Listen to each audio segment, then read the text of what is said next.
दोस्त की कुर्बानी। एक राज्य में श्याम नामक युवक रहा करता था। एक बार उसने राजा के किसी आदेश की अवहेलना कर दी। अपने आदेश की अवहेलना राजा को कतई गवारा नहीं थी। जो भी उसके आदेश की अवहेलना करता दंड का पात्र बनता। श्याम को भी सैनिक बंदी बनाकर राजा के समक्ष ले गए। भरे दरबार में राजा ने उसे मृत्युदंड सुनाया। अपने मृत्युदंड पर श्याम बोला, महाराज, आपके द्वारा दिया गया मृत्युदंड शिरोधार्य है, किंतु मृत्यु पूर्व मेरा आपसे एक निवेदन है और वही ये है कि मुझे कुछ समय प्रदान किया जाए ताकि अंतिम बार मैं अपने परिवार से मिल सकूं। राजा ने एक सिरे से उसका यह निवेदन अस्वीकार कर दिया। तुम पर कैसे विश्वास किया जा सकता है? यहां से जाने के उपरांत तुम वापस नहीं लौटे तो तुम्हारा यह निवेदन स्वीकार योग्य नहीं है। राजा के ये कहते ही राजदरबार में उपस्थित प्रजा में से एक युवक सामने आया और बोला, महाराज, मेरा आपसे निवेदन है कि श्याम को उसके परिवार से मिलने जाने दिया जाए। उसके वापस आते तक मुझे बंदी बनाकर रख लिया जाए। यदि वह वापस न आए तो उसके स्थान पर मृत्युदंड दे दिया जाए। युवक की बात सुनकर राजा आश्चर्यचकित रह गया।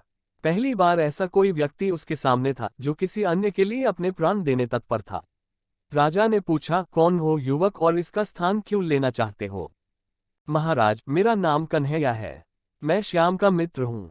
मुझे पूरा विश्वास है कि अपने परिवार से मिलकर ये अवश्य वापस आएगा। युवक बोला। राजा ने सैनिकों को कन्हैया को बंदी बना लेने का आदेश दिया और श्याम को परिवार से मिलने जाने की अनुमति प्रदान कर दी।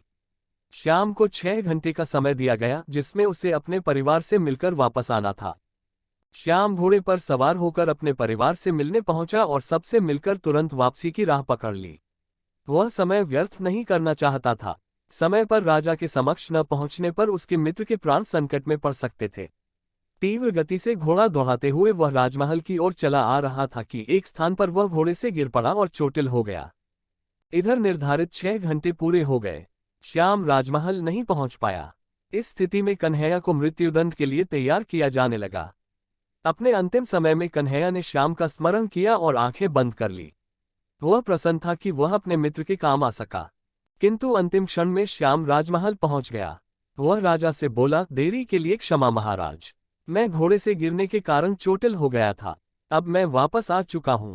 कृपया मेरे मित्र कन्हैया को छोड़ दीजिए।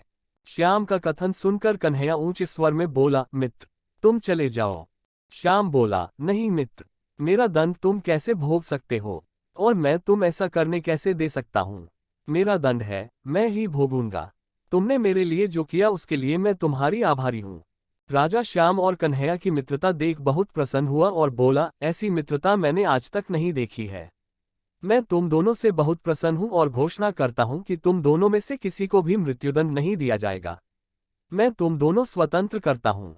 सीख, सच्चा दोस्त वह होता है जो हर घड़ी आप पर विश्वास करता है और आपके साथ खड़ा रहता है। अगर ये कहानी आपको अच्छी लगी हो तो वीडियो को like and digital stories TV channel को सब्सक्राइब और बेल आइकन को जरूर से दबाएं ताकि नई कहानी की नोटिफिकेशन आप तक पहुंच सके।